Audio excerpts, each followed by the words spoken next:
నామానికి మహిమ కలుగును గాక. ఈ యొక్క సమయంలో ఈరోజు మనము మరొక అద్భుతాన్ని ధ్యానిద్దాం. యేసుక్రీస్తు ప్రభువారు భూమి మీద చేసినటువంటి రెండవ అద్భుతాన్ని మనము ధ్యానించబోతున్నాం. ఆ అద్భుతము కుష్ఠరోగి యొక్క స్వస్థత. కుష్ఠరోగి యొక్క స్వస్థత గురించి మనము ధ్యానించబోతూ ఉన్నాం. రండి, మత్తయి సువార్త 8వ అధ్యాయము 1వ వచనం దగ్గర నుంచి 4వ వచనం వరకు చదువుకుందాం. ఆయన ఆ కొండ మీద నుండి దిగి వచ్చినప్పుడు బహుజన సమూహములు ఆయనను వెంబడించెను. ఇదిగో, కుష్ఠరోగి వచ్చి ఆయనకు మొక్కి, ప్రభువా, నీకిష్టమైతే నన్ను శుద్ధినిగా చేయగలవని.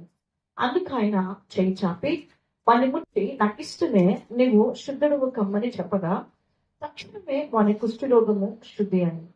అప్పుడు యేసు, ఎవరితోనూ ఏమీ చెప్పకు సుమి, కానీ నీవు వెళ్ళి వారికి సాక్షార్థమే నీ దేహమును యాజకునికి కనపరుచుకొని మోషే నియమించిన కానుక సమర్పించమని వానితో చెప్పింది. ఇక్కడ కుష్ఠవ్యాధి గల వాడిని స్వస్థపరచడాన్ని మనం చూస్తూ ఉన్నాం.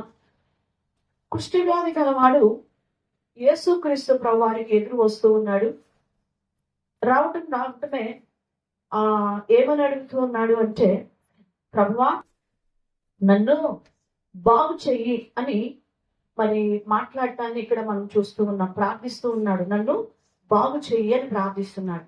జనరల్ గా మనం కూడా చాలా సార్లు ఏం చేస్తుంటామంటే, మాటల్లోనే మనకు తెలియకుండా దేవునితో మనం మాట్లాడిస్తూ ఉంటాం. అది మనకు తెలియదు. మనం అనుకుంటాం ఏంటోలే అనుకుంటాం. మనం కూడా చాలా సార్లు ప్రభా అని జనరల్ గా మాట్లాడుకుంటూ వెళ్ళిపోతూ ఉంటాం. అది కూడా ప్రార్థన చేయటమేనంట. ఏంటి ప్రార్థన చేయటం? ఇప్పుడు నేను పని చేసుకుంటూ ఉంటే ప్రభా, నాయన ఇదిగో నాకు సహాయం చేయను, నాయన ఏంటి ఆ విషయంలో నాకేంటి చేయరాట్లేదు, ఏంటి అందరూ ఏంటి ఇలా ఉంది పరిస్థితి అని ఇట్లా మనం మాట్లాడుకుంటూ ఉంటుంటాం. జనరల్ గా కొన్ని బాధల్ని, కొన్ని సమస్యల్ని ఒక్కోసారి చూడండి, నీకు ఏంటో ప్రభా ఏంటిది అని ఏడ్చుకుంటూనే నీకు నువ్వే మాట్లాడుకుంటూ చేస్తూ ఉంటాం. వాస్తవంగా అది మనం ప్రార్థన కాదనుకుంటాం, కానీ అది కూడా ప్రార్థన అది కూడా ప్రార్థనే. అందుకే దేవునితో మాట్లాడేటప్పుడు జాగ్రత్తగా మాట్లాడాలి. వ్యర్థముగా దేవునితో మాట్లాడకూడదు. ఎదుటి వారిని కూర్చొని ఇద్దరు మాట్లాడుకుంటున్నప్పుడు కూడా దేవుని గురించి వ్యర్థమైనటువంటి వాదోపవాదాలు కానీ, వ్యర్థమైనటువంటి టాపిక్స్ కానీ మన నోట నుండి రాకూడదని దేవుని వాక్యం సెలవిస్తూ ఉంది.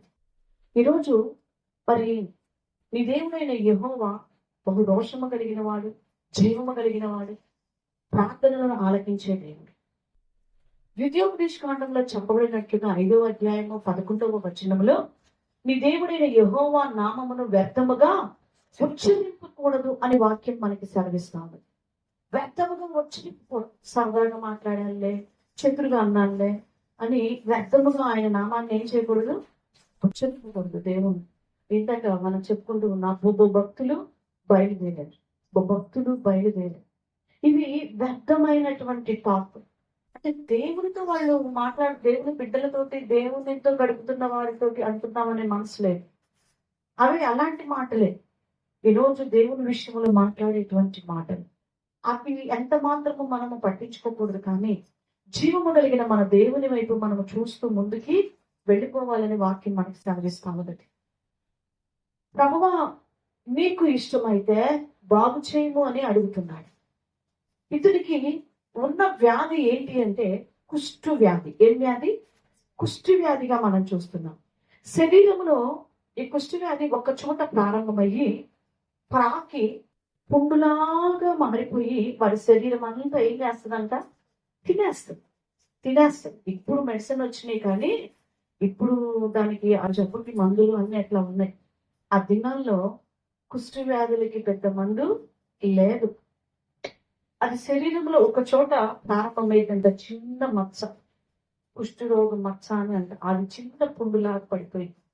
ఆ పుండు పెద్దదైపోయి శరీరంలో రకరకాల స్థలాలకి ప్రాగిపోయి ఏమైపోతుంది మనం చూస్తాం. కుష్ఠిలో మనకి రోడ్డు మీద కూడా అడుక్కునే వాళ్ళ మీరు గమనిస్తే సగం ముక్కు ఉంటుంది వాడికి కదా.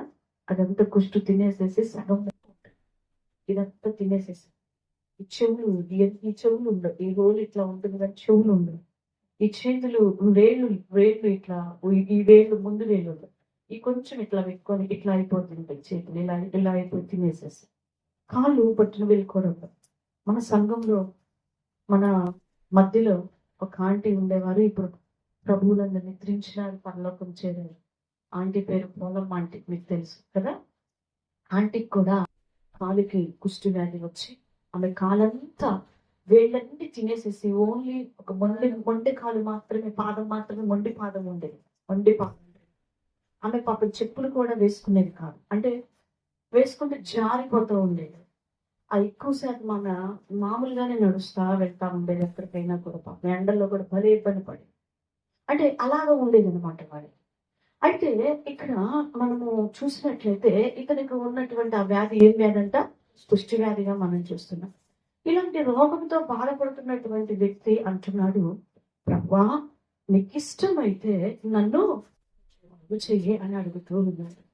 బాగు చెయ్యి అని అడుగుతూ ఉన్నట్లుగా మనం చూస్తా ఉన్నాం. కుష్టి వ్యాధి గల వారిని ఎలా చూస్తారు, వారి పరిస్థితి ఏంటి అనేది మనం గమనించుకున్నట్లయితే, ఇప్పుడైతే మెడిసిన్ ఉందని చెప్పాను, ఇప్పుడైతే మన సమాజంలోనికి రాణిస్తూ ఉన్నాం, మనం పక్కన కూర్చోబెట్టుకుంటున్నాం, మనం కూడా వాళ్ళతో కలిసి ఉంటున్నాం, వాళ్ళు మనతో కలిసి ఉన్నారు, మనం తింటున్నాం, వాళ్ళు భోజనానికి పిలిస్తే కూడా మనం ఇప్పుడు వెళుతున్నాం. మరి ఎంతమంది అలా వెలివేస్తూ ఉంటారు నాకైతే ఇప్పుడు తెలియదు. కానీ మనమైతే మన ఆంటీ ప్రార్థన పెట్టినప్పుడు, కృతజ్ఞత ప్రార్థనలు పెట్టినప్పుడు ఆమె పెట్టినటువంటిది ఏదైనా మనం ఏం చేసుకునేవాళ్ళం? చక్కగా దేవుని స్తుతించుకుంటూ హ్యాపీగా మనము తినేటువంటి వాళ్ళు. ఆమెకు వండటం చాతగా అన్నప్పుడు పాప పక్కన వాళ్ళు కూడా పిలిచి వండి మనకి కొంచెం పెట్టేది. చాలా ప్రేమగా ఉండేది. మనం కూడా ఆమెను అదే ప్రేమతో, రెట్టింపు ప్రేమతో, దేవుని కృపను బట్టి మనం కూడా ప్రేమించాం, ఎక్కడ ద్వేషించాం. ఆ దినములలో మనము గమనించినట్లయితే అక్కడ యేసుప్రభు కూడా అన్నారు, ఏమన్నాడంటే మోషే నియమించిన కానుక సమర్పించుమని వానితో చెప్పాను. మత్తయి సువార్త 8వ అధ్యాయము 1-4 వచనాల వరకు చదువుతూ ఉన్నామండి. 4వ అక్కడ చదువుతూ నీ దేవుని యాజకుని కనపరుచుకొని మోషే నియమించిన కానుక, అంటే మోషే ధర్మశాస్త్ర ప్రకారముగా మనం చూసినట్లయితే కుష్టి వ్యాధి గల వారిని ఎలా చూస్తారు, అసలు వారి పరిస్థితి ఏంటి అనేది మోషే ధర్మశాస్త్రం చక్కగా వివరించింది. అంటే పాత దినాలలో కుష్టి వ్యాధి వచ్చినటువంటి వారిని మోషే ధర్మశాస్త్ర ప్రకారముగా ఎలా చూస్తారు, ఎలా ట్రీట్ చేసేవాళ్ళు అనేటువంటి విషయాన్ని చాలా చక్కగా వివరిస్తూ వచ్చారు. అది మనకి ఎక్కడ కనిపిస్తుంది అంటే లేవి కాండంలో మనకు కనిపిస్తుంది. ఎక్కడండి? లేవి కాండంలో మనం చూస్తాం. 13వ అధ్యాయంలో మనం చూడగలుగుతాం. ఈ అధ్యాయం అంతా కనుక మీరు చదువుకున్నట్లయితే బాగా గమనించండి. మీరు ఇంటికి వెళ్ళిన తర్వాత ఈ యొక్క చదవటానికి, 13వ అధ్యాయాన్ని చదవటానికి మీరు ప్రయత్నం చేయండి. లేవి కాండము 13వ అధ్యాయం అంతా కూడా చదవటానికి మీరు ప్రయత్నం చేయాలని ప్రభు పేరిట మీకు మనవి చేస్తూ ఉన్నాను. మరి ఈ 13వ అధ్యాయంలో ప్రత్యేకంగా మనం కొన్ని వచనాలను కనుక మనం చూస్తే ఈ అధ్యాయంలో రండి, 13వ అధ్యాయంలో 44, 45, 46 వచనాలని మనము చదువుకుందాం. 13వ అధ్యాయంలో 44, 47, 46 వచనాలని మనం చదువుదాం. చూడండి, నేను చదువుతున్నాను.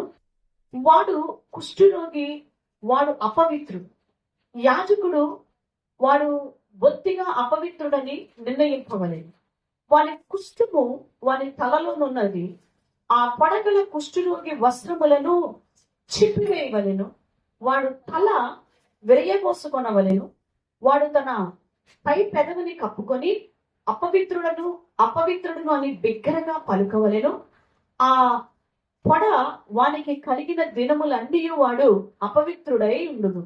వాడు అపవిత్రుడు కనుక ప్రత్యేకముగానే నివసింపవలెను. వాని నివాసము పాళెమునకు వెలుపల ఉండవలెను. అసలు ఈ అధ్యాయం అంతా చదవండి. ఇక్కడ చాలా బోల్డ్ అని మనకు కనిపిస్తూ ఉంటాయి. అయితే ఇక్కడ మనం కొన్ని విషయాలు మనం చూద్దాం. మీకు ఒక విషయాన్ని ఇక్కడ నేను తెలియజేస్తాను. ఒక వ్యక్తి ఎలాగైతే కుష్టి వ్యాధి కలిగి ఉంటూ ఉన్నాడో, పాపము అనేది కూడా కుష్టి కంటే భయంకరమైనదని మనం గుర్తించాలి. పాపం ఉన్న వ్యక్తి కుష్ఠరోగం కంటే చాలా అపాయమైన పరిస్థితుల్లో, చాలా ఘోరమైన స్థితిలో ఉన్నాడు అని గ్రహించాలి. పాపములో ఉన్న వ్యక్తి. కుష్ఠరోగమునకు పాపమునకు పెద్ద వ్యత్యాసం ఏం కనిపించదు. నీ జీవితంలో ఒక కుష్ఠరోగ వ్యాధి కలిగినటువంటి వ్యక్తి ఎలాగైతే ఉంటున్నాడో, ఒక పాపము నీ జీవితంలో ఉన్నప్పుడు, నీ బ్రతుకులో ఉన్నప్పుడు నీకు దగ్గర సంబంధం ఉన్నట్లుగా దేవుడు చెప్తూ ఉన్నాడు. పాపము కుష్టు అని అంటున్నాడు దేవుడు దాన్ని. మొట్టమొదటిగా ఈ కుష్టి వ్యాధి వచ్చినటువంటి వ్యక్తిని మనం చూస్తే అపవిత్రుడుగా చూస్తున్నారంట. ఎలా చూస్తున్నారు? అపవిత్రుడుగా చూస్తున్నాడు. దేవుని దగ్గర నుంచి వచ్చినటువంటి శిక్షగా వారందరూ భావిస్తారు. వీడు అపవిత్రుడు, వీడికి కుష్టు ఎవరు పంపించాడు? దేవుడు పంపించాడు అని ఒక అపవిత్రుడుగా చూస్తాడు. సమాజంలో పవిత్రుడుగా అతన్ని గుర్తించరు.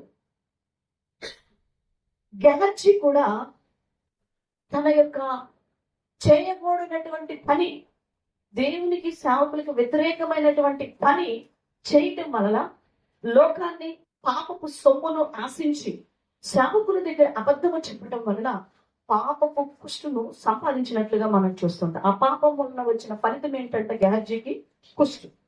అతనికే కాదు, అతని కుటుంబములకు కూడా వచ్చినట్లుగా మనం చూస్తూ ఉన్నాం. ప్రియమైన దేవుని బిడ్డలారా, ఈ లోకంలో దేవుని ఉగ్రత అనేది పాపం చేసినటువంటి వారి మీదకి వస్తుంది. పాపం కూడా అంత ప్రమాదకరమైనది అని మనం చూస్తూ ఉన్నాం. పాపము కలిగినటువంటి వాడు కూడా అపవిత్రుడుగానే కనిపిస్తున్నాడు. ఒక కుష్టి వ్యాధి కలిగిన వాడు అపవిత్రుడుగా ఎలా ఎంచబడుతూ ఉన్నాడో, పాపము కలిగినటువంటి వ్యక్తి కూడా ఎలాగా ఎంచబడుతున్నాడంట? అపవిత్రుడుగానే ఎంచబడుతూ ఉన్నాడు. ప్రియమైన దేవుని బిడ్డలారా, పాపము కలిగినటువంటి వాడిని అపవిత్రంగానే మనం చూస్తాం. మీరు గమనించండి, మామూలుగా ఉన్న వ్యక్తులతో నువ్వు మాట్లాడినట్టు ఒక పాపంలో ఉన్న వాడితో నువ్వు ఎలా మాట్లాడతా? ఎంతవరకు? నీ పిల్లల్ని పంపిస్తా, వారితో స్నేహం చేపిస్తా, వద్దు, ఆ అబ్బాయి మంచిది కాదు, ఆ అబ్బాయి మంచోడు కాదు అంటే వాళ్ళు ఉన్న ఆ లక్షణములను బట్టి నీ బిడ్డని కలయి నీకు. నువ్వు అమ్మా నువ్వు పలానా వాడితో కలవబాబు. ఎందుకు? వాళ్ళు మంచోళ్ళు కాదు, నేను చూశాను బయట, నాకు తెలుసు, ఇట్లా చెప్తుంటాం కొంతమంది.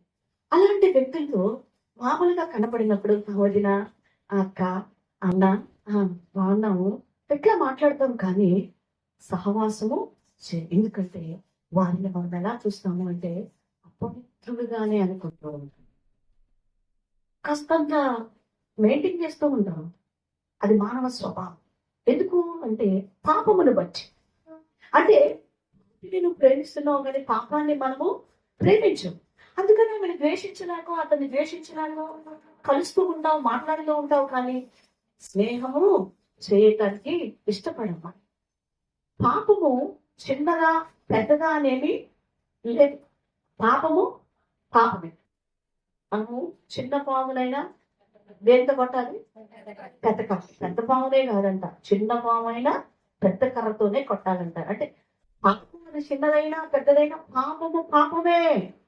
అది పాము లాంటిది, అది కుష్టి వ్యాధి కలిగినటువంటిది. ప్రియమైన దేవుని బిడ్డలారా, ఈరోజు కుష్టి అంటే కుష్టే, ఇక దానికి ఇంకా ఆల్టరేషన్ ఏం లేదు. కుష్టు అంటే కాలే అంటానికి అవకాశం ఉందా?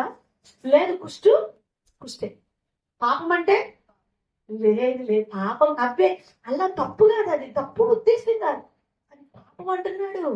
ఒక స్త్రీని వ్యామోహముతో చూడటం, ఒక పురుషుణ్ణి చూడటం దేవుని దృష్టిలో అది వ్యభిచారం అంటున్నాడు. కాదు, నేనేను ఓరని సరదాగా మాట్లాడా, నీకు సరదాగా అది నీకు సరదా, కానీ దేవుని దృష్టిలో ఏంటంట?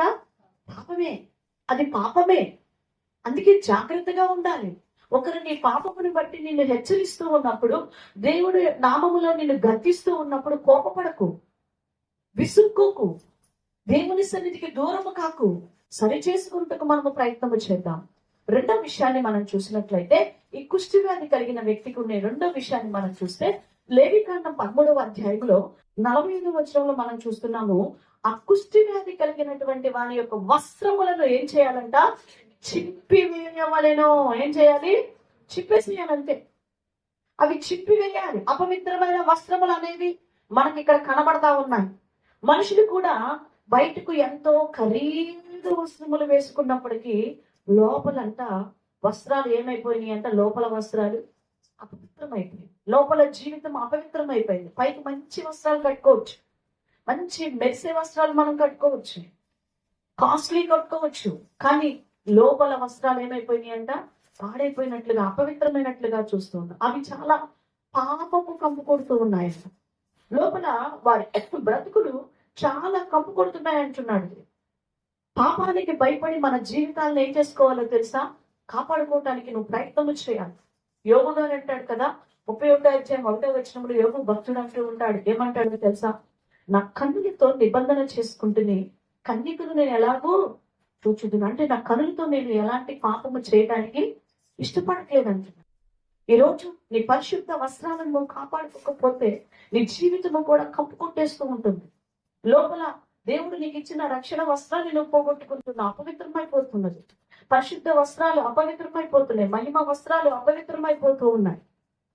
ఒక స్త్రీని మోహపు చూపు చూస్తేనే మనము వ్యభిచారణం అని వాక్యం సెలవిస్తా ఉన్నది. ఈరోజు నీ జీవితంలో వ్యర్థమైన వాటిని చూడకుండా నీ కనులను జాగ్రత్తగా నువ్వు కాపాడుకోవాలి. కీర్తనకారుడు అంటాడు కదా, 119వ అధ్యాయంలో 37వ వచనంలో అంటూ ఉంటాడు. ఏమంటాడు? వ్యర్థమైన వాటిని చూడకుండా నా కన్నులు త్రిప్పివేయము అంటున్నాడు. ఈరోజు నువ్వు పరిశుద్ధంగా కాపాడుకోవాలి. అపవిత్రమైన వస్త్రాలు ఏం చేయాలంట? చిప్పి వేసేస్తూ ఉన్నాడు. భయముతో బ్రతికితే దేవుడు మనల్ని హెచ్చిస్తాడు. పాపము చేయడానికి మనము భయముతో బ్రతకాలమో ఇది దేవునికి ఇష్టము లేని కాదు. కాబట్టి కుష్ఠువాడికి ఉన్నవి అపవిత్రమైన వస్త్రాలు కాబట్టి పాపముతో ఉన్న వాడికి ఉండేవి కూడా మలినమైనటువంటి వస్త్రాలు. వీరికి మహిమ వస్త్రాలు ఉండవు. ఆ పెండ్లి విందుకి పిలుస్తాడు కదా, ఒక రాజు విందుకి పిలిచినప్పుడు ప్రశస్త వస్త్రములు అందరికి, పెళ్లికి వచ్చిన వాళ్ళందరికీ ఇవ్వబడ్డాయి. మనకు తెలుసు, పెళ్లికి వచ్చిన వాళ్ళందరికీ కూడా ప్రశస్త వస్త్రాలు ఇవ్వబడ్డాయి. ఎలా వచ్చాడో తెలియదు కానీ ఒక వ్యక్తి మరి రహదారిలో వచ్చినట్లయితే అతనికి కూడా పెళ్లి వస్త్రం ఇవ్వబడింది. ఖచ్చితంగా అది మనము ఆ టాపిక్ మనం మత్తయి సువార్తలో చూస్తాం. మత్తయి సువార్త 22వ అధ్యాయంలో 12-13 వచనాల్లో మనకు కనిపిస్తుంది అక్కడ ఆ సందర్భం. అయితే ఇతను దొంగదారిలో వచ్చాడు కావాలా, ఇతనికి ఏమి లేవు, ప్రశస్తమైన పిండి వస్త్రాలు లేవు, ఏదో వస్త్రాలు వేసుకొని వచ్చాడు. చాలా మంది మనం ఇప్పుడు పెళ్లిళ్ళలో చూస్తూ ఉంటాం. మరి ముఖ్యంగా ఫంక్షన్ హాల్లో మనం చూస్తే ముక్కు మొహం అయినాడు కూడా వచ్చేసి తినేసి వెళ్ళిపోతుంటారు. అసలు సంబంధమే లేదు ఆ పెళ్లికి. ఆ పెళ్లి కొడుకు తరపు, ఆ పెళ్లి కూతురు తరపు కూడా సంబంధం లేదు. వాళ్ళేదో వీళ్ళు చక్కగా మంచిగా ఏదో గుడ్లు వేసుకుంటారు, వస్తారు, తినేసి వెళ్ళిపోతుంటారు, చక్కగా తినేసి వెళ్ళిపోతూ ఉంటారు. ఇక్కడ ఇతను ఏ దారిలో నుంచి వచ్చాడు కానీ ఇతనికి ఏమి లేవు, ప్రశస్త వస్త్రాలు లేవు, పెళ్లి వస్త్రాలు లేవు. అక్కడ అతను అడిగాడు, అక్క యజమాని అడుగుతున్నాడు, మరి నీ ఏవి వస్త్రాలు అని అడిగినప్పుడు నాకు లేవు అని చెప్తూ ఉన్నాడు. అయితే ఆ యజమాని ఏమన్నాడంట, అతనిని తీసుకొని వెళ్ళి ఎక్కడ పడేయమన్నాడు? చీకటి కొట్లో పడవేయమన్నాడు. అపవిత్రమైన నీ వస్త్రాలను తీసివేయకపోతే, కంపు కొట్టే నీ వస్త్రాలను తీసుకువైపోతే పాపం వల్ల వచ్చి జీవితం మరణమని దేవుడు సెలవిస్తూ ఉన్నాడు. కొంచెం జాగ్రత్తగా మనం కూడా సరదాగా ఎవరెవరో అనుకుంటూ ఉంటాము.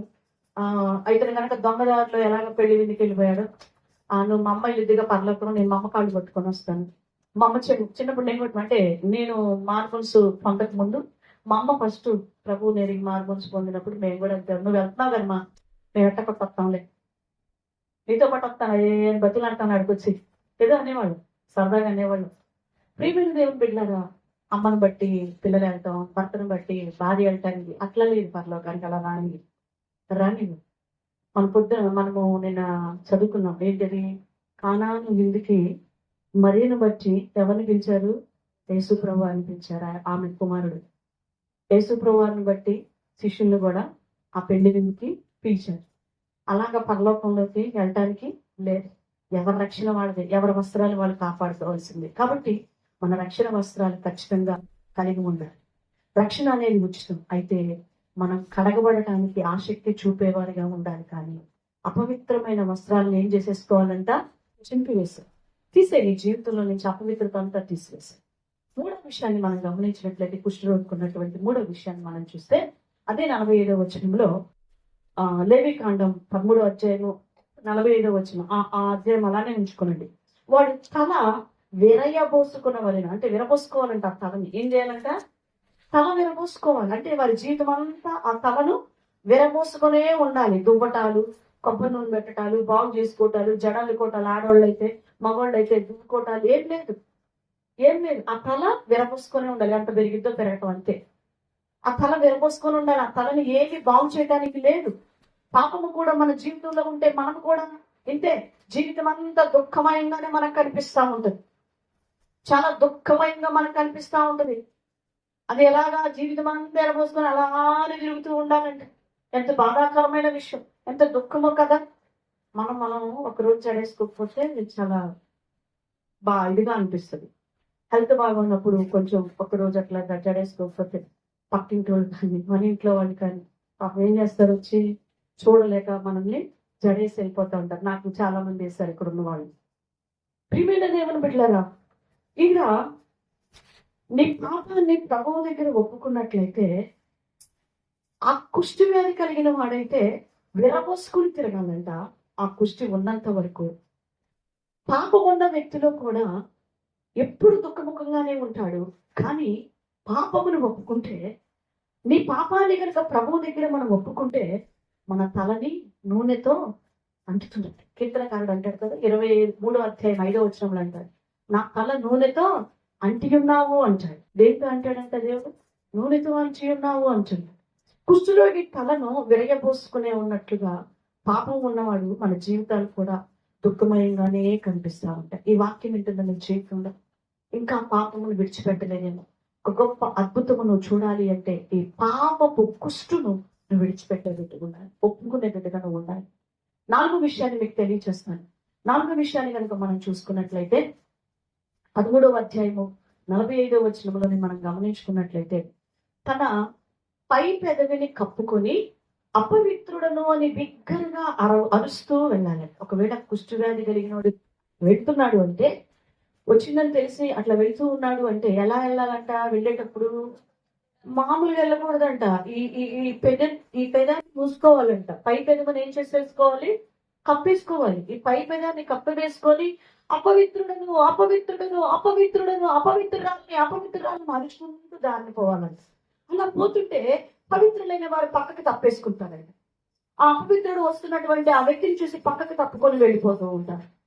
ప్రియమైన దేవుని బిడ్డలారా, ఈరోజు నీ జీవితంలో నువ్వు పరిశీలన చేసుకోవాల్సినటువంటి విషయం, ఆరుపు విని పవిత్రుడు అదొక హెచ్చరిక భావించి పక్కకి తప్పుకుంటూ ఉంటారు. అక్కడ ఉన్న వాళ్ళందరూ వాళ్ళకి దూరం అయిపోతూ ఉంటారు. కాబట్టి పాపము కూడా మన జీవితంలో ఉన్నప్పుడు మనల్ని చూసి చాలా మంది మనకేమైపోతారు? దూరం అయిపోతారు. మన మాట మారిద్ది, చూపు మారిద్ది, నడక మారిద్ది, వస్త్రాలు పెయింటింగ్ చేసే విధానం మారిపోతుంది, స్టైల్ మారిపోతుంది. భయంకరంగా అర్థమైపోతుంది, లోకంలో ఉన్నారు అని అర్థమైపోతుంటది. చాలా మందిని నువ్వు దూరం చేసుకోవాల్సి వస్తావు. చాలా మందిని నువ్వు పోగొట్టుకోవాల్సి వస్తావు ఆత్మీయతలో.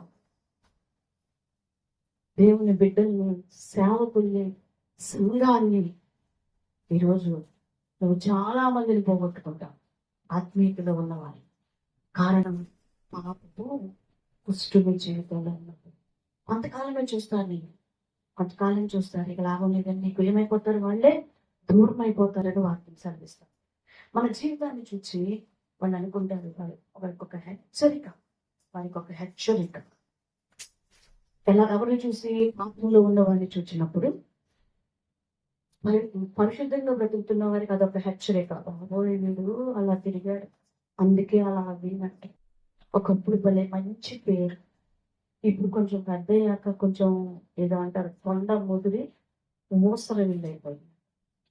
అలాగా మనుషులు కూడా కొంచెం హెచ్చింపబడుతున్నప్పుడు, కొంచెం పెద్దవారు అయిపోతున్నప్పుడు, బలం వస్తున్నప్పుడు, యవన ప్రాయంలో తోకలు వచ్చేస్తూ ఉన్నప్పుడు వింటర్లో ఎవరి మాట ఆ పేరును పోగొట్టేసుకుంటున్నారు. చాలా మంది తండ్రులు కూడా, స్త్రీలు, పురుషులు కూడా ఒకప్పుడు అపరిశుద్ధంగా జీవించిన ఆ భక్తిని పోగొట్టుకుంటున్నారు. ఎవరు ఏమైనా అనుకోండి, పాపపు కుష్టు నీలో ఉండకుండానట్లుగా నీవు అనేకులకు ఆశీర్వాదకరంగా ఉండాలి. కానీ నీ జీవితం నీలో ఉన్న పాపం ఎదుటి వారికి హెచ్చరికగా ఉండే విధంగా నా బ్రతుకు ఉండకూడదు. దేవుడు మనకు సాధిస్తూ కుష్ఠవాడి దగ్గరికి ఎవరు వచ్చే పరిస్థితి లేదు. వాడే నేను అపవిత్రుడు అని అరుచుకుంటూ వెళ్తూ ఉంటాడు. అందుకే పవిత్రులందరూ గబా ఏమైపోతారు? దూరం. ఈరోజు నీ జీవితంలో పాకని కుష్టు అలాంటి పరిస్థితిని అందరినీ దూరము చేసేటువంటి పరిస్థితి మీకు వస్తూ ఉంటుంది. ప్రియమైన దేవుని బిడ్డలారా, ఈ కుష్టి వాళ్ళలో ఉన్నటువంటి 5వ లక్షణాన్ని మనం చూస్తే అదే లేవికాండ 13వ అధ్యాయం 46వ వచనంలో ప్రత్యేకముగా వాళ్ళు ఉంచాలంట. కుష్టి వ్యాధి వచ్చిన వాడిని ఎలా ఉంచాలంట? సమాజంలో ఉంచడానికి వీల్లేదు, ప్రత్యేకంగా ఉంచాలి, అందరిలో కలిసి ఉండడానికి వీల్లేదు. ప్రియమైన దేవుని బిడ్డలారా, అది పాత నిబంధనలో మోషే ధర్మశాస్త్ర ప్రకారం జరుగుతూనే వచ్చింది. మీకు తెలుసా? ఉజ్జియా రాజు తెలుసు కదా, బాగా హెచ్చింపబడిన తర్వాత మనం చూస్తాము యాజకుడు చేయవలసినటువంటి ఆ యొక్క యాజకత్వాన్ని బలులను హోమాన్ని అతను చేస్తూ ఆ బలులను అర్పిస్తూ ఉన్నప్పుడు అతను యాజకుడు వచ్చి హెచ్చరించిన వినకపోవటం వల్ల ఆ ఉజ్జియా రాజుకి ఏమొచ్చేసిందంటే నొసటన కుష్టి వ్యాధి రావటాన్ని మనం చూస్తూ ఉంటాం. అది దినవృత్తాంతాలు 2వ గ్రంథం 26వ అధ్యాయం 21వ వచనంలో మీకు కనిపిస్తూ ఉంటుంది. కుష్టి వ్యాధి రావటాన్ని మనం చూస్తూ ఉంటాం. అతడు రాజుని అతన్నేమి వదిలేయలేదు, అతను రాజు అయినప్పుడు కూడా అతను ఎలా ఉంచారంట? ప్రత్యేకంగా ఉంచినట్లుగా ఆ 21వ వచనంలో మనం చూస్తా ఉంటాం. ప్రత్యేకంగా ఉంచారు ఆ రాజుని. పాపము కూడా అంటే మనలను అది వేరు చేస్తుంది. నువ్వు ఎంత గొప్పవాడివైనా సరే నిన్ను వేరు చేస్తుంది. చూడండి, సెల్ ఫోన్కి అడిక్ట్ అయిపోయినటువంటి వాడు, పాపమునకు బానిస అయిపోయినటువంటి వాడు మనుషులతో వాడే ఉండలేడు. మెయిన్ అసలుకి ఎప్పుడు పక్కకి వెళ్ళిపోదామా, ఎప్పుడు మాట్లాడుకుందామా, ఎప్పుడు నొక్కుందామా, ఎప్పుడు వద్దామా వెళ్ళిపోతూ ఉంటారు పాపానికి బానిసైన వాడు. ఒక వ్యక్తితో అక్రమ సంబంధం ఉన్నటువంటి వాడు 10 మందిలో ఉండలేడు. వెంటనే ఎప్పుడు వెళ్ళిపోదామా, పక్కకి వెళ్ళిపోయి ఎప్పుడు మనం మాట్లాడుకుందాం గంటల గంటలు. ప్రియమైన దేవుని బిడ్డలారా, నేను ప్రత్యేకపరుస్తుంది, నేను వేరు చేస్తుంది పాపం. నేను సమాజంలో నిలవనివ్వట్లేదు, అందరితో పరిశుద్ధులతో కలిసి నేను నిలవనివ్వట్లేదు. మనల్ని ఎవరు ప్రేమించరు, గౌరవించరు. ఆ విషయాన్ని మనం గుర్తుపెట్టుకోవాలి. ఈరోజు నిన్ను ఎవ్వరు ప్రేమించరు, గౌరవించరు, అసహించుకుంటారు. ఒక వ్యక్తి తప్పు చేస్తే సమాజం అలానే చూస్తుంది. ఆ వ్యక్తికి పూలదండలు వేరు పైకి మాట్లాడినప్పుడు. ప్రియమైన దేవుని పెట్టినారా ఈ రోజు నువ్వు వెళ్ళాలి. పాపం అనేది దేవుడి నుంచి, ప్రజల నుంచి, సంఘం నుంచి మనల్ని ఏం చేస్తుందంట? దూరం చేస్తుంది. కుష్ఠరోగం కూడా ఎంత ప్రమాదకరమో పాపము కూడా అంతే ప్రమాదకరం. ఈ రెండింటికి చాలా దగ్గర సంబంధాన్ని మనం చూస్తాం. కుష్టు కొంచెము పుండు పాకి మొత్తం తినేసినట్లుగా పాపము చిన్నది స్టార్ట్ అయిపోయి జీవితాన్ని నాశనం చేస్తుంది. ఆరో విషయాన్ని మనం గమనించినట్లయితే కుష్టి వ్యాధి ఉన్నటువంటి లక్షణాలు లేవికాండం 13వ అధ్యాయం 46వ వచనంలో వాడి నివాసము ఎక్కడుండాలంట? పాడెము వెలుపల ఉంటుందంట. ఎక్కడ ఉంటుంది? ఊరు చివర, శ్మశానాల వైపు ఎక్కడ ఊరు చివర పాడెం వెలుపల. కుష్టి వ్యాధి గల వారిని ఊరి చివర పెడతారు. పాపములో జీవించే వారిని కూడా దేవుడు బయటకి నెట్టేస్తాడంతే. బయటికి నెట్టేస్తాడు, లోపలికి రాని కూడా అంతే. మనం చూస్తాం మత్తయి సువార్తలు 2 గుంపులు మనం చూస్తూ ఉంటాం. ఒక గుంపు ఆశీర్వదించబడిన వాడు, రెండవ గుంపు శపించబడిన వాడు. ఏ గుంపులో మరి నువ్వు ఉంటావో పరిశీలన చేసుకో. ఆశీర్వదించబడిన వారి గుంపులో ఉంటావా, శపించబడిన వారి గుంపులో నువ్వు ఉంటున్నావు? ఏ గుంపులో నువ్వు చేరడానికి ఇష్టపడుతున్నావో పరిశీలించు. పాపాన్ని విడిచి పరిశుద్ధంగా జీవిస్తే దేవుడు రండి అంటాడు. లేదు, నేను తర్వాత రక్షణ పొందుతాను, ఇప్పుడు కాదు, ఇప్పుడు ఎవరితో నేను సమాధాన పడను, నాకు ఎవరు అవసరం లేదు, నాకు నేను చేస్తున్నదే కరెక్ట్, నేను ఇలానే జీవిస్తాను, ఎవరి మాట నాకు ఇష్టం లేదు, లెక్కలేదు అని నువ్వు అనుకుంటావా? దేవుడు అంటాడు పోండి అంటాడు. నువ్వు మాట్లాడుతుంది సేవకులతో కాదు, నువ్వు మాట్లాడుతున్నావు దేవుని బిడ్డతో కాదు, దేవునితోనే. దేవుణ్ణి నువ్వు ధిక్కరిస్తూ ఉన్నావు. దేవుడు నిన్ను హెచ్చరిస్తున్నాడు. దేవుడు నీకు ఒక బ్రతుకుని నేర్పించాలి అని, పరిశుద్ధమైన జీవితాన్ని నేర్పించాలని, దిద్దుకుంటావని హెచ్చరిస్తున్నాడు. నువ్వు వాక్యము ధ్యానించే విషయంలో, నువ్వు ప్రార్థన చేసే విషయంలో, సంఘముతో కలిసి ప్రార్థించే విషయంలో నువ్వు ఎలాగ ఉండాలో దేవుడు నిన్ను హెచ్చరిస్తూ ఉన్నాడు. దేవుడు మాట్లాడుతూ ఉన్నప్పుడు మనం లోబడాలి. దేవుడు అనేక మంది దేవుని బిడ్డల ద్వారా మనల్ని కొన్నిసార్లు హెచ్చరిస్తూ ఉంటాడు. అన్నీ కూడా బైబిల్ చదువుతుంటేనే కాదు, కొన్నిసార్లు దేవుని చిన్న పసి బిడ్డల ద్వారా కూడా మనం గద్దించబడతాం. ఈరోజు మనల్ని మనము పరిశీలన చేసుకునేటువంటి వారిగా ఉండాలి. అయితే వాక్యము చదవవలసిన సమయంలో చదవకుండా, మారు మనసు పొందవలసిన సమయంలో మారు మనసు పొందకుండా ఉంటే రేపు అనేది మనది కాదు అంటున్నాడు. దేవుని రక్షణ నిర్లక్ష్యం చేస్తే నరకానికి వెళ్ళిపోతారు. ఈ రోజు నువ్వు ఎలా ఉంటావో నాకు తెలియదు. ప్రత్యేకముగా దేవుడు మనల్ని కూడా బయట పెట్టేస్తాడండి. బయట పెట్టేస్తాడు. అక్రమము చేయవారులారా నా ఇంటి నుండి మీరెవరో నాకు తెలియదు అంటాడంటే. ఇన్ని వ్యాధి లక్షణాలు కలిగిన వ్యక్తి, కుష్టి వ్యాధితో బాధపడుచున్న వ్యక్తి యేసు ప్రభువు వారి యొద్దకు వచ్చి అరచి ప్రార్థించడం మనం చూస్తున్నాం. ప్రభువా నీకు ఇష్టమైతే నన్ను. మనం కూడా ఇలానే పాపంతో బాధపడుతూ ఉన్నావేమో. నీ జీవితంలో నువ్వు కూడా ఒంటరిగా బాధపడుతూ ఉన్నావేమో. అనేక మంది ఉన్నా కూడా మనల్ని ప్రేమించే వారు ఎవ్వరూ లేకుండా నీ జీవితంలో నువ్వు కృంగిపోతూ ఉన్నావేమో. అనేక సమస్యలతో నువ్వు నలిగిపోతూ ఉన్నావేమో. ఈరోజు దేవుడు సెలవిస్తూ ఉన్నాడు. మన పాపము మనను ఏం చేస్తుందంటండి? సపరేట్గా చేసేస్తుంది. సపరేట్గా చేసేది. నీతో ఏ పిల్లల్ని పంపించడానికి ఇష్టపడి నీతో ఎవరు స్నేహం చేయడానికి ఇష్టపడదు. ప్రత్యేకంగా వేరు చేసేసి దాంతో. అలాంటి పరిస్థితుల్లో నీవు ఉంటే ఆయన పాదాల మీద పడు. ఆ కుష్ఠవ్యాధి కలిగిన వాడు పడ్డాడు. అయ్యా నేను కుష్ఠవాడు, నీకు ఇష్టమైతే నన్ను ఏం చెయ్యి, బాగు చేయని అంతమందిలో ఎదురుపడి అడిగాడు. మరి మనకెందుకు సిగ్గు ప్రార్థించుకోవడానికి? మనకెందుకు దేవుని సన్నిధికి రావడానికి? మనకెందుకు? ప్రియమైన దేవుని బిడ్డారా, నీలో ఉన్న పాపమును విడిచిపెట్టడం ముఖ్యం. ఈరోజు దేవుని దగ్గర నువ్వు కూడా సిగ్గుపడకుండా అడుగు దేవుణ్ణి. అతను అరుస్తూ ఉంటే అందరూ వెళ్ళిపోతారు అటువైపు ఇటువైపు. కింద చెప్పాను మీకు, అతను వస్తుంటేనే అపవిత్రుడు అరుస్తుంటేనే ఏమైపోతారు? వాళ్ళు పక్కకెళ్ళిపోతారు. అలాంటి జీవితం కలిగిన వ్యక్తి ప్రభువు దగ్గరకు వచ్చాడు. ఆయన ఆ వ్యక్తిని ఏం చేశాడంట? ముట్టాడు కదా. శుద్ధుడు కమ్ము అని పలకటాన్ని చూస్తున్నాడు. నాకు ఇష్టమే అని ప్రభువు చెప్తూ ఉన్నాడు. వెంటనే తక్షణమే అతను ఏమైపోయాడంట? బాగుపడినట్లుగా మనం చూస్తున్నాం. ఒక్క క్షణములోనే దేవుడు నీ స్థితిని కూడా మార్చగలిగిన దేవుడు. హల్లెలూయా. నీ పాపమును విడిచిపెట్టి చూడు. దేవునికి వ్యతిరేకంగా ఉన్న జీవితాన్ని విడిచిపెట్టి చూడు. దేవునికి వ్యతిరేకంగా ఉన్న ఆత్మీయ సోమరితనాన్ని విడిచిపెట్టి చూడు. దేవుడు నీ జీవితంలో అద్భుతము చేస్తాడో లేదో నీకే తెలుస్తుంది. నేను ఏ పాపము చేయట్లేదు, అన్ని అవయవాలను కాపాడుకుంటూ ఉన్నానని అనుకోవచ్చు. కానీ ఆత్మ సంబంధమైన పాపము నీ జీవితంలో ఉన్నది. ప్రార్థన చేయకపోవటమే పాపం అంటున్నాడు మన ప్రభు.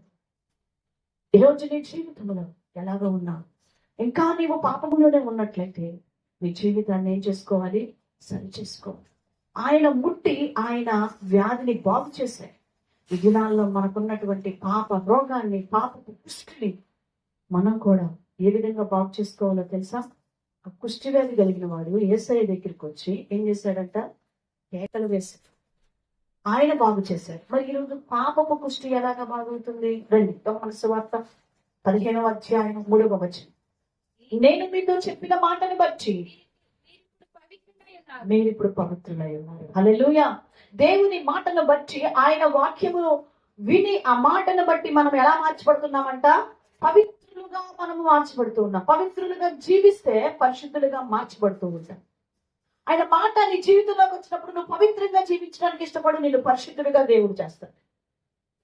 ఈరోజు పాపపు కుష్టు నీలో నుంచి వెళ్ళిపోతుంది ఆయన మాట ద్వారా.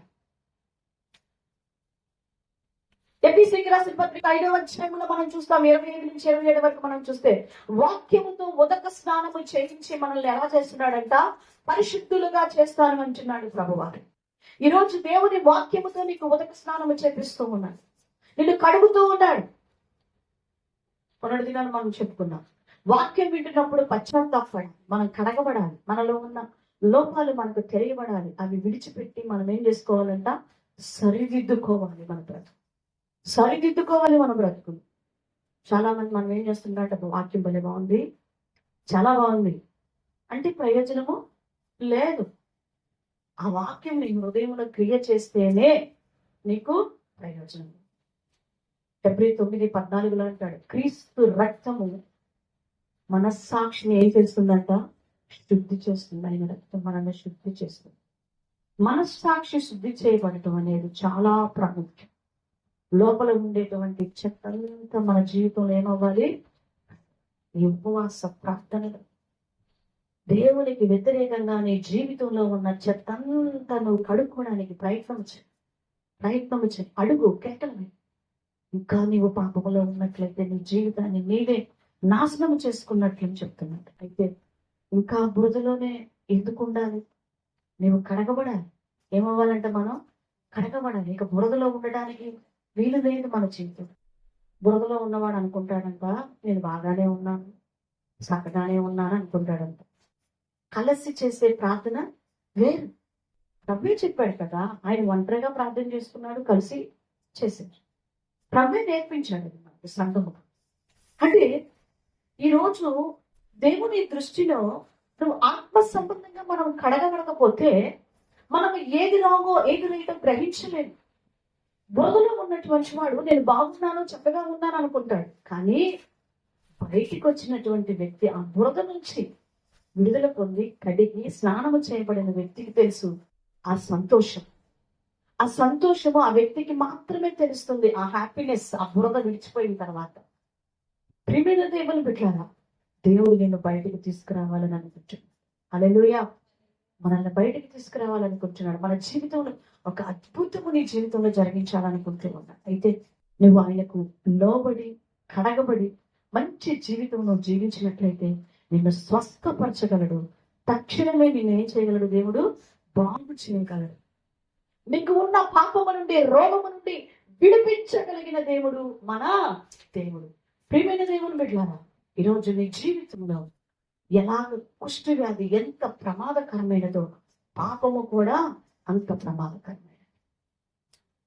నేను కుష్ఠవ్యాధి కలిగిన వాని యొక్క లక్షణాలను మీకు నేను చెప్తూ వచ్చాను. 6 లక్షణాలు మనం ఇక్కడ చూసాము. ఒకటి ఏంటంట, ఎలా ఉన్నాడంట? అపవిత్రుడుగా చూస్తున్నారంట. ఎలా ఉన్నారు? అపవిత్రుడుగా చూస్తున్నారు. రెండవదిగా వారి వస్త్రములను, ఎందుకంటే అపవిత్రమైన ఆ వస్త్రాలని చింపివేసేయాలి. మూడవదిగా అలా విరబోసు అంటే దుఃఖమునకు సూచన మనం చూస్తూ ఉన్నాం. మరి 4వదిగా మనం చూస్తూ ఉన్నాం, తన పై పెదవి కప్పుకొని ఏం చేయాలంట? నేను అపవిత్రులను నడుచుకుంటూ వెళ్ళిపోవాలంట. 5వదిగా వాడి ప్రత్యేకంగా ఉండాలంట. 6వదిగా వాడి నివాసము ఆలమ బయట. పాపములో ఉన్నటువంటి వ్యక్తి జీవితము కూడా అంతే. ఈరోజు అపవిత్రుడుగా నిన్ను అందరూ చూస్తారు, పాపములో ఉన్న వ్యక్తిని. అంతేకాదు, నీ యొక్క అపవిత్రమైన వస్త్రాలను నువ్వు చింపి వేసుకోవడానికి ప్రయత్నము చేయాలి. రక్షణ వస్త్రమును నువ్వు సంపాదించుకోవాలి. అంతేకాదు, మరి ఆ యొక్క విరబోసినటువంటి ఆ తల వెంట్రుకలు దుఃఖమునకు సూచనగా మనం చూస్తూ ఉన్నాము. పాపములో ఉన్నవాడు ఎప్పుడు దుఃఖముతోనే ఉంటూ ఉంటాడు. అంతేకాదు, నీవు అనేకులకి ఏమైపోతావు? దూరం అయిపోతావు నీ యొక్క అపవిత్రతను బట్టి, పాపమును బట్టి. అంతేకాదు, అందరూ నిన్ను ప్రత్యేకంగా ఉంచుతారు. పాపములో ఉన్నవాడిని గౌరవం ఉండదు, విలువ ఉండదు. అంతేకాదు, ఎక్కడ పడేస్తారంట? దేవుడు కూడా దూరంగా పడేస్తుంది. దేవుడు కూడా నిన్ను దూరంగా ఉంచేస్తూ ఉన్నాడు. ఈరోజు ఆ కుష్ఠవ్యాధి కలిగిన వాడిని దేవుడు బాగు చేసినట్లుగా పాపము కలిగిన నిన్ను బాగు చేయటానికి దేవుని వాక్యం అనేటువంటి దానితో ఉదక స్నానం మనము చేయాలి. ఆయన యొక్క మాటను బట్టి మనము పవిత్రులం అవుతూ ఉన్నాం. కాబట్టి ఆయన మాట్లాడుతున్నప్పుడు లోబడదాం, ఆయన హెచ్చరిస్తున్నప్పుడు లోబడదాం. మన బ్రతుకులను సరిచేసుకుందాం, కట్టుకుందాం, దీవించబడదాం. దేవుడు నీ యొక్క నా యొక్క ప్రతి పాపపు కుష్టు నుంచి ప్రభువు మనల్ని విడిపించి అతడిని శుద్ధుడు కమ్ము అనగా అతనికి ఏమైపోయిందంటే ఆ కుష్టి వ్యాధి పోయినట్లుగా మనం చూస్తున్నాం. అలాంటి అద్భుతము మన జీవితాల్లో, మన సంఘముల్లో, మన కుటుంబంలో జరుగును గాక. ఆమేన్. ఈ వాక్యం వింటున్న ప్రతి బిడ్డ జీవితంలో ఈ పాపపు కుష్టి నుంచి విడుదల పొందుదురు గాక. దేవుడు ఒక గొప్ప నూతన క్రియ, నూతన అద్భుతము నీ జీవితంలో జరిగించును గాక. God bless you. మోకరించండి, ప్రార్థన చేసుకుందాం. దేవుని సన్నిధిలో ప్రార్థన చేసుకుందాం. సమయం వ్యర్థం చేసుకోవద్దు. మోకరించండి, ప్రార్థన చేసుకోండి. వాక్యం విన్నటువంటి నీవు సమయమును వ్యర్థం చేసుకోక కొంత సమయమైనా ప్రార్థనలో గడపడానికి ప్రయత్నం చేయండి. అందరూ మోకరిద్దాం, ప్రార్థనలో గడుపుదాం.